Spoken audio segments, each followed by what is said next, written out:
Parkour is a training method first and foremost, which means that when you do parkour, it's when you go to class or when you go out to train. If you happen to be using parkour in a real situation, or you're running for your life, or you're trying to chase someone, that's just running away, that's just chasing. Parkour is the time when you're training.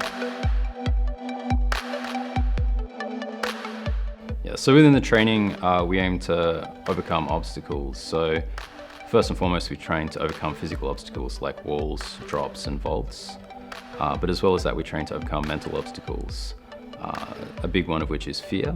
So in our everyday training, that would look like fear of, say, doing a jump over a big gap where there's a drop down quite a ways.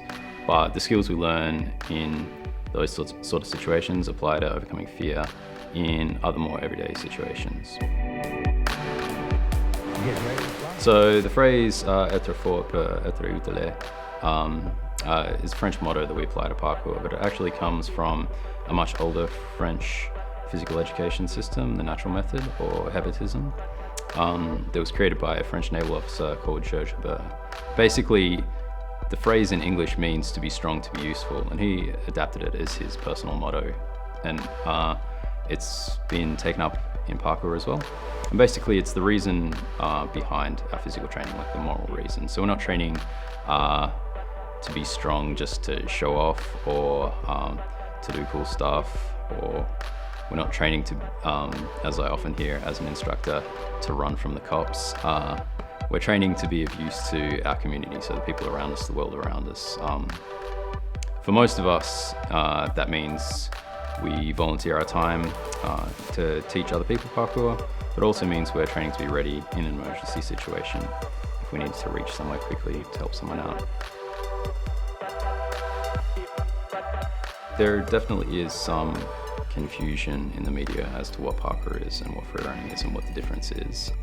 I think a big part of that is because a lot of the way that parkour is communicated around the world is just through videos on the internet, and often they don't have a great deal of talking or explanation, and it's just people moving and doing whatever they want, and they might label it as parkour or they might label it as freerunning. As time's gone by, I think it's getting better, and as I see students come to class, these days more and more they have a basic grasp of what the difference between the two is. They get the idea that parkour is practical movement and freerunning is more aesthetic movement and tricks and stuff like that. Finally, parkour is about, I think, overcoming the obstacle that is in front of you in a sort of broad sense. So if you go out and train the sort of movements that you find fun or easy all the time and neglect everything else, that's not really parkour. You're just sort of mucking around doing tricks.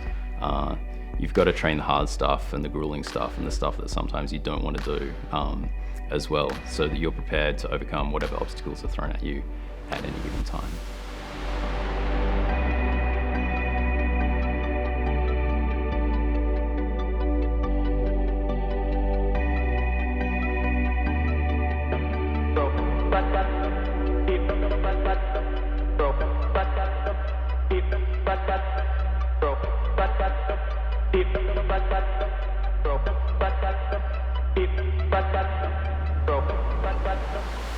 Parkour, or just basic human movement, functional movement, is like, it's your right as a person to be able to do it. It's your right to know these skills, how to climb over stuff, how to move through your environment. It's your right to have a strong, healthy body. So get out there and do it.